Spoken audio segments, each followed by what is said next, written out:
Mungkin juga kita akan menghadapi perlawanan dari kelompok-kelompok yang suka dengan korupsi, suka dengan penyeludupan, suka dengan tindakan-tindakan ekonomi yang ilegal.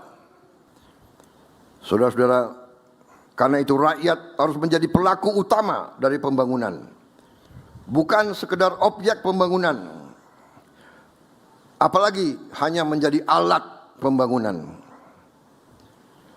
Kelima, ekonomi kita adalah ekonomi yang berkeadilan sosial.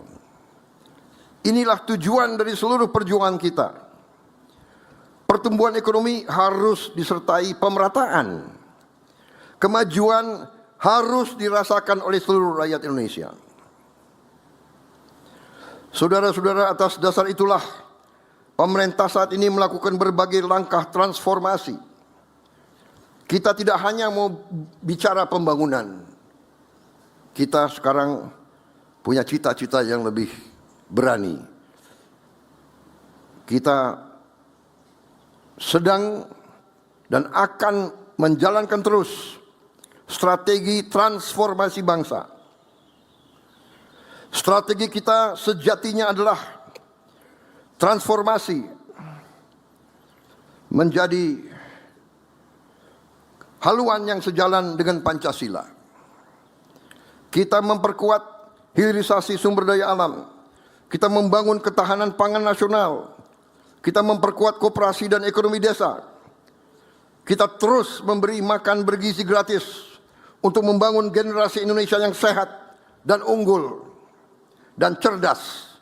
Kita memperkuat pendidikan, kesehatan, dan pembangunan manusia.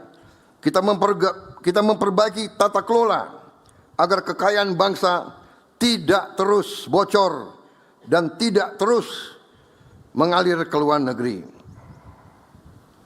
Saudara-saudara, suatu transformasi, suatu perubahan yang besar tidak mudah. Kita akan menghadapi rintangan, kita akan menghadapi tantangan. Mungkin juga kita akan menghadapi perlawanan dari kelompok-kelompok yang suka dengan korupsi, suka dengan penyeludupan, suka dengan tindakan-tindakan ekonomi yang ilegal. Kita akan mungkin menghadapi perlawanan dari mereka-mereka yang tidak cinta tanah air, bahkan berusaha terus untuk memperlemah NKRI. Tapi bangsa yang besar harus berani. Kita harus berani ambil keputusan yang benar, walaupun sulit. Kita harus berani membela rakyat kita. Kita tidak boleh mewariskan kemudahan jangka pendek, tapi mengorbankan masa depan anak-anak dan cucu-cucu kita. Tidak ada negara yang merdeka tanpa kemakmuran. Kita tidak mau jadi bangsa yang tergantung oleh bangsa lain. Karena sesungguhnya tidak ada bangsa lain yang akan kasihan sama kita. Kalau kita dalam kesulitan, kalau rakyat kita lapar, kalau rakyat kita dalam kesulitan, tidak ada bangsa lain, kekuatan lain yang akan kasihan atau membantu kita. Sebagaimana pendiri bangsa kita, sebagaimana proklamator kita, Bung Karno pernah menganjurkan kepada kita, kita harus berani berdiri di atas kaki kita sendiri. Itu adalah intisari daripada negara yang berdaulat. Saudara-saudara, Pancasila telah mempersatukan bangsa Indonesia selama 81 tahun. Banyak pihak, banyak negara yang mengatakan Indonesia tidak bisa utuh, Indonesia tidak bisa bertahan.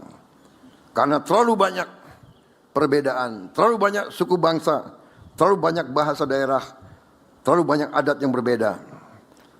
Tapi kita buktikan hari ini, kita masih menjadi bangsa yang utuh, bangsa yang bersatu. Dan saya yakin ketika kita menjalankan Pancasila secara sungguh-sungguh di bidang politik, di bidang hukum, di bidang sosial, di bidang budaya, dan terutama di bidang ekonomi, saya yakin Indonesia tidak hanya akan menjadi negara maju dan makmur, Indonesia akan menjadi bangsa yang dihormati oleh bangsa-bangsa lain karena rakyatnya sejahtera. Bangsa yang kuat karena persatuannya, bangsa yang makmur karena keadilannya, bangsa yang besar karena kemanusiaannya, bangsa yang mampu menjadi kekuatan bagi perdamaian dunia, bangsa yang tidak minta-minta bantuan, bangsa yang mampu membantu bangsa-bangsa lain. Mari kita jaga Pancasila, mari kita amalkan Pancasila, mari kita wujudkan Indonesia yang adil, makmur, berdaulat, dan bermartabat. Terima kasih. Wassalamualaikum warahmatullahi wabarakatuh. Salam sejahtera bagi kita sekalian. Shalom, salve, Om, Santi, Santi, Santi Om. Namo Buddhaya, salam kebajikan, salam Pancasila. Merdeka! Merdeka! Merdeka!